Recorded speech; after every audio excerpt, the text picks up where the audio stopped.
This is Arcade Studio Podcast at the Skate and Surf Film Festival, and it's all powered by Frisco Skate Shop. We are here with Julian and Sophia of Pushing Dhaka.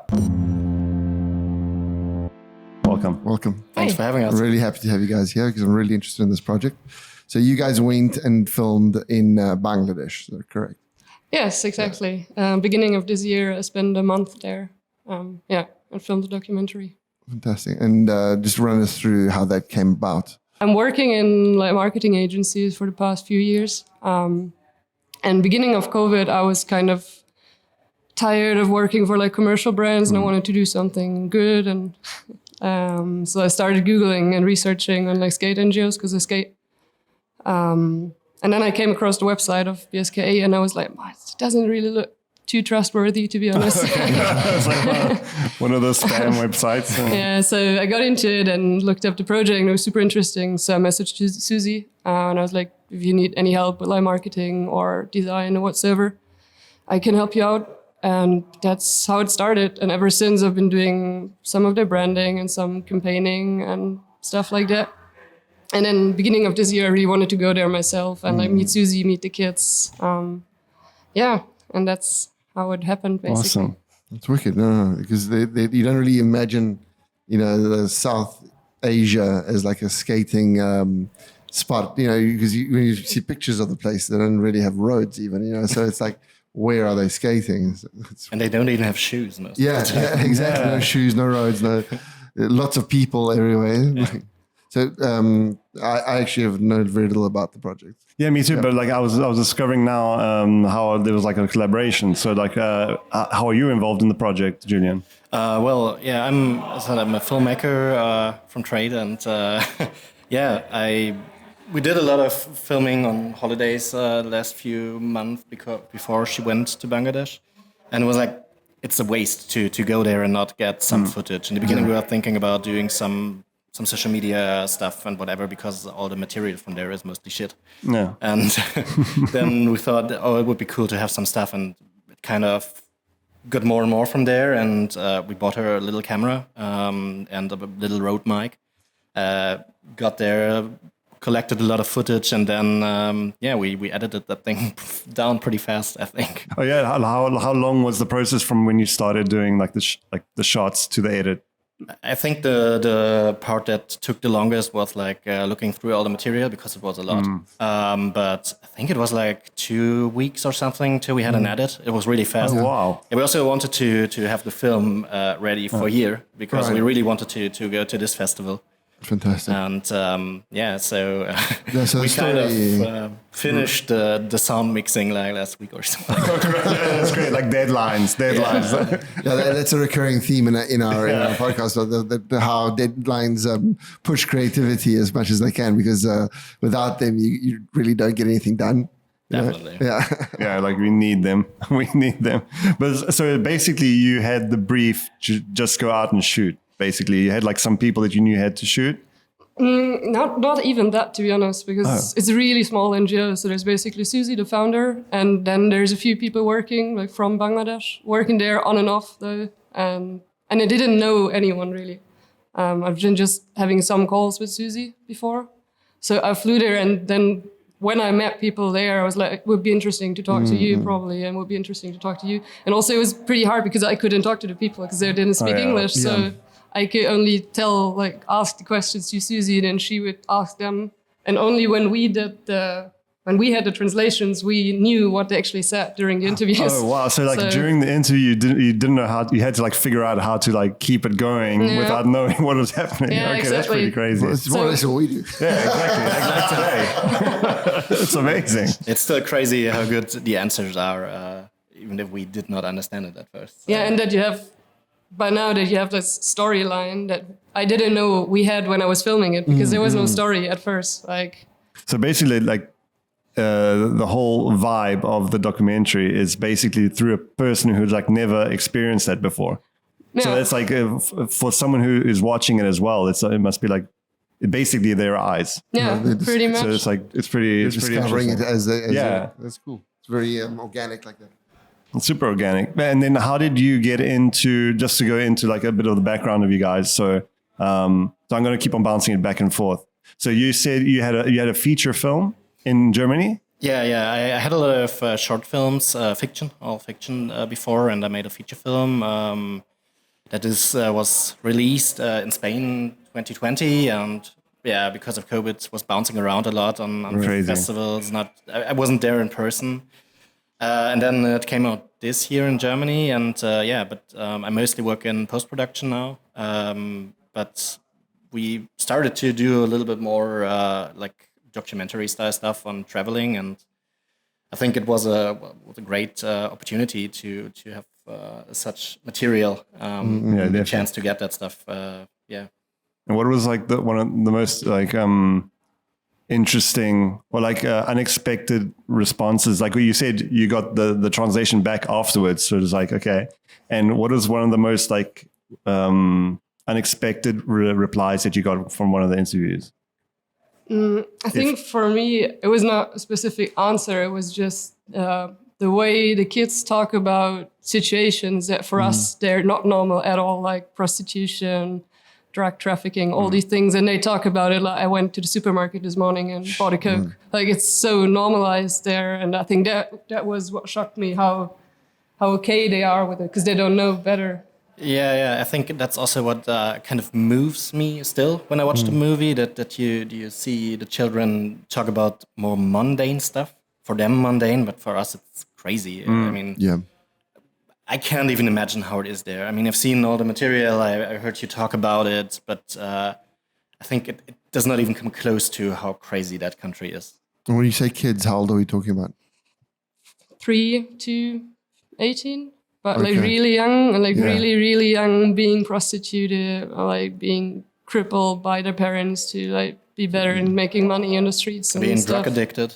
Having glue from like really young ages, and like all the fact ups that you don't want to imagine really. And like basically survival is just treating it as it's mundane. Pretty much, you have to, I guess. Yeah, and there's no like. The goal, or the main goal of the NGO is basically bringing the kids back from the streets to the slums. So seeing that the slums is the best option they could have like for their lives, that's devastating, because the slums, it's really not a place worth living. You want to grow up. And they're doing that through skateboarding though.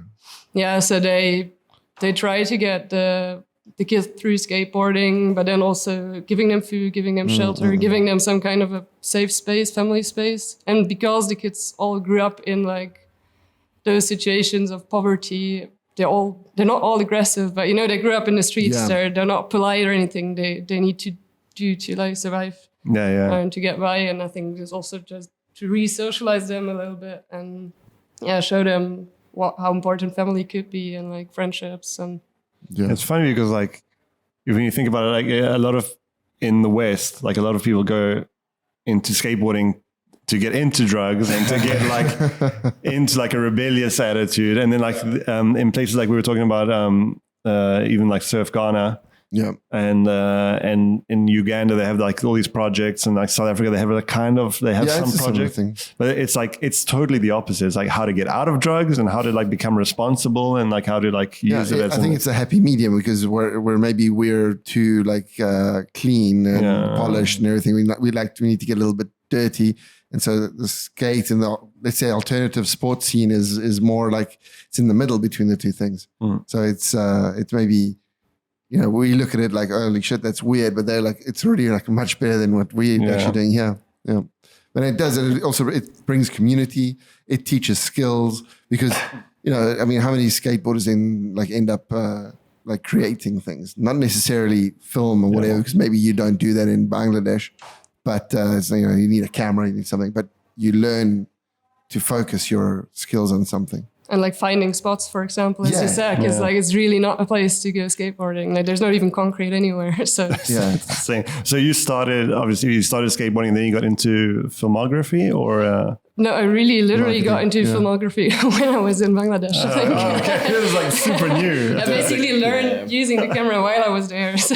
We bought the camera a week before she went. That's why I always say, I'm a photographer. I always say anybody can do our job. It's just like, you just need a really good subject and you're laughing. It's like, it's great. But then you also have a creative eye because you work in marketing and communication and stuff. Yeah. So it's not like you didn't come from anything. You knew what a composition was and whatnot. So yeah, it's definitely something there. But then, so you've been skating for forever? Like, is this something you've always done? On off, yeah. Like I started quite young and then I stopped for a few years and I started surfing and I'm basically surfing, skating on off. Yeah. So you're in the perfect place. Yeah, definitely.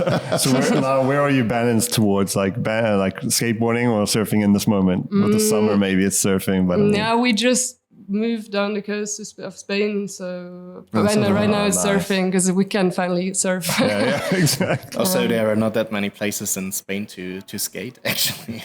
Well, not where we are. Not where we are. Yeah, because like you're on the coast. So. Also, not that much concrete.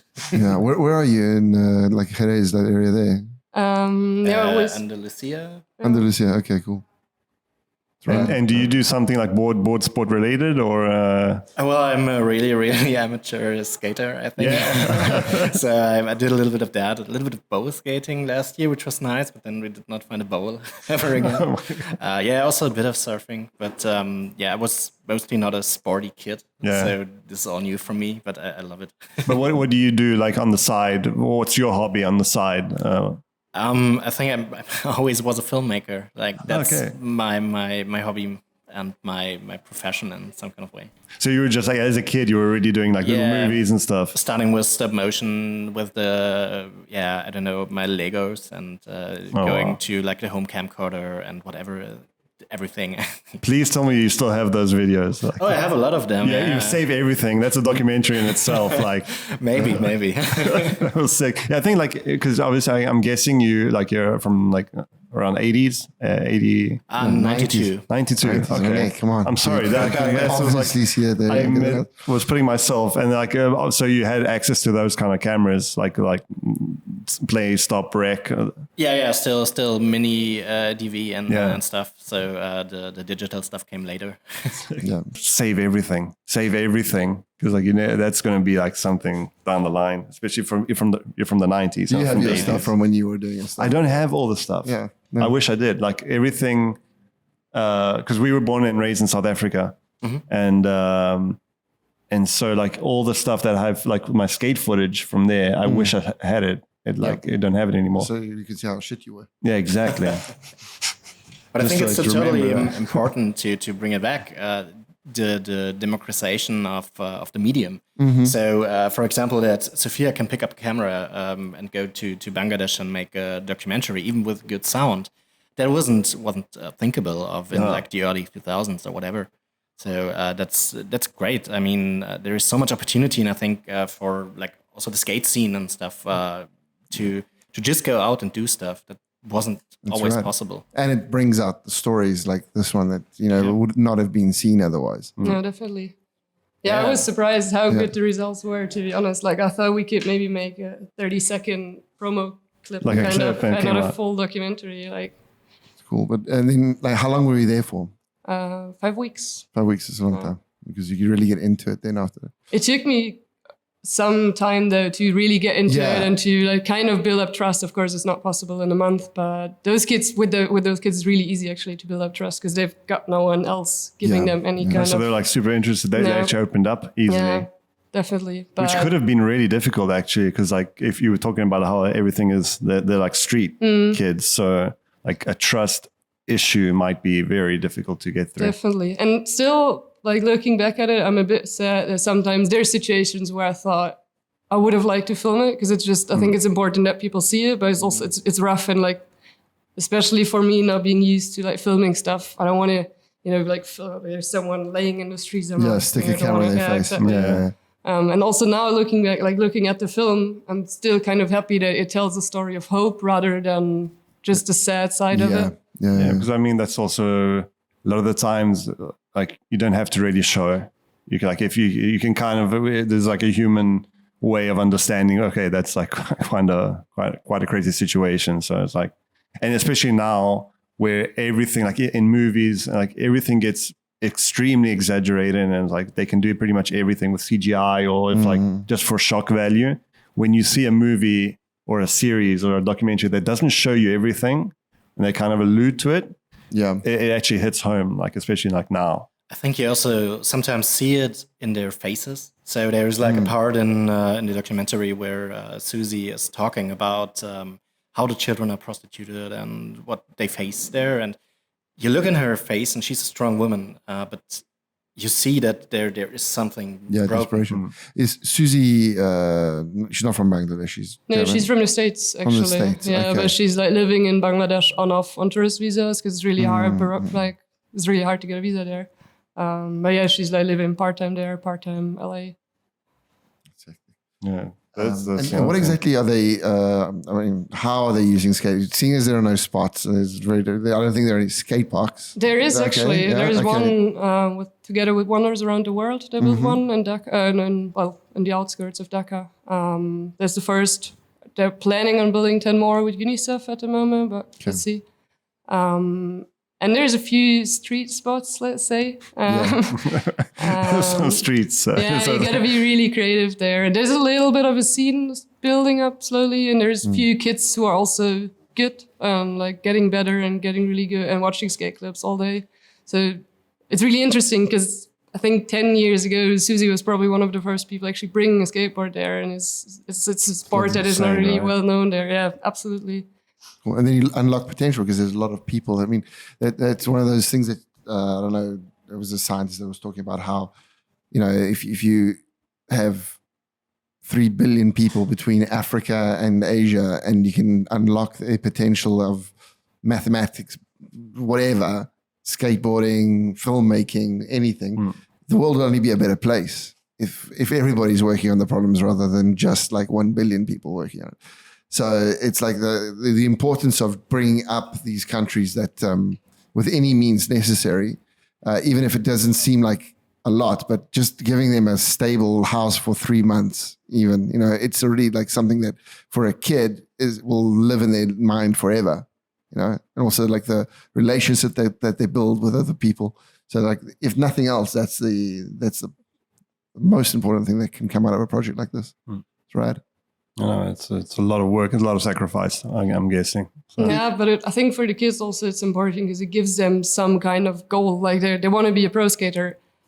Probably it's not going to happen for all of them, but I think it's the first time in their lives they're actually trying to get somewhere, and they don't want to take drugs because they feel like they need to be healthy and fit. And like they have to have their routines and everything. And I think that's something they're just not used to because like, what do they have to get up for in the morning? There's like... There's going to be another day of living crazy, in the streets. just living in the streets and just like never knowing what's happening. No, it's insane. And so like now basically is today the first like day, this festival, the first time it's been projected. And now you're going to do like a little tour of projections Hopefully. or hopefully. Let's get it done. Yeah, we hope to get the movie in front of some eyes, because also, of course, the idea is that people get to know the NGO, and maybe, just maybe, some people out there think, oh, that's great, we want to help too, and maybe go there, be skate coaches for like a month or so. That would be the perfect outcome, I think. Yeah. So basically, like, sorry, go for it. I was just thinking because Bangladesh is an interesting place. I mean, they've managed to, the tourism in like Sri Lanka and in India is booming. It's rad. And Bangladesh is a little bit off the trails, even though it's not that much different, like as far as what you can see and stuff. I mean, it's a different country, but I mean, it's the same sort of culture, cool, interesting people, food is fantastic, you know. So people need to go. And like we were talking with Surf Uganda and Surf Ghana, it's like, if you can start bringing some people in, you sort of create little niches of in Italian you say benessere. Well-being. And then from there, it'll spread out for sure. Very cool. So what do they need? They need coaches. They need boards. They need everything. Really. Everything. Yeah, they need volunteers, they need coaches. If you get any sort of background in marketing and design, like really, it's such a small NGO. You can, if you have an idea, you can basically do everything there. I think that's also what was so cool for me there, because it was I could just try out a lot also, like in terms of working creatively. Yeah, especially in communication as well. No. So I think okay. We should maybe give some things out there, like some way, like tags to figure out like how people can help if they listen to this and they want to, like, obviously we have like a description link or whatever, but if you want to like push the NGO, the name, the Instagram tag, the website, please do like now if you want. I think for now Instagram is a good start. It's Bangladesh @Bangladesh3kids8. Really long name, but we'll write it so people see it. And then just if you want to participate, drop us a message, or on the website, drop us a mail. Cool. And as you said, I think it's important to get Bangladesh on the map, really, because I didn't know where it is. I didn't know what's happening there apart from like natural disaster and child labor. Yeah, and cricket. And there's exactly. There's more to it. I'm a cricket fan, so and what are the next projects? Have you got something in line? Are you fully invested in this at the moment? I think for now it was a documentary, because like especially for me it's all new. I honestly didn't expect to like show it to people, like to public stranger people. Like, after 2 weeks, and to be talking about it with two strangers on a podcast. Yeah, so that's already. I'm super excited about that. But but I think we are still on the search for new topics to make maybe our work a little bit more documentary focused, work together more, and looking forward to that. And definitely organize like a presentation, like a workshop on how to do a documentary in 2 weeks. that could be something really interesting, actually. Like you could come to my masterclass. Yeah. Absolutely. Have a masterclass, and we'll have a link for that in a Patreon. And all the proceeds will go to the NGO, obviously. You said that. Yeah, I said that. I didn't want to put it on them. Dude's got to live. Hang on a second. I didn't want to put it on them. No, cool. So, I think that's it. And thank you very much. It was really cool. I hope it was like cool for you guys as well, like talk about it. Definitely. Thanks for the opportunity, and also so we have another possibility to share the project a bit. It's great. Absolutely. We're going to put all the links to the project down below. If you can send them to us, we'll just grab them from the production companies. Cool. So I have to close it up now. This is gonna so thank you, Julian and Sophia. This has been Arcade Studio Podcast. I'm getting good at this. Skate and Surf Film Festival powered by, the podcast is powered by Frisco Shop. And thank you very much. Keep on doing like amazing work. It's cool. And remember to subscribe, everybody, because we need it. So we can help everybody else. And put all the proceeds to the NGO. I said that twice now. Okay. Cool, guys. Thanks a lot. Thank you. Ciao.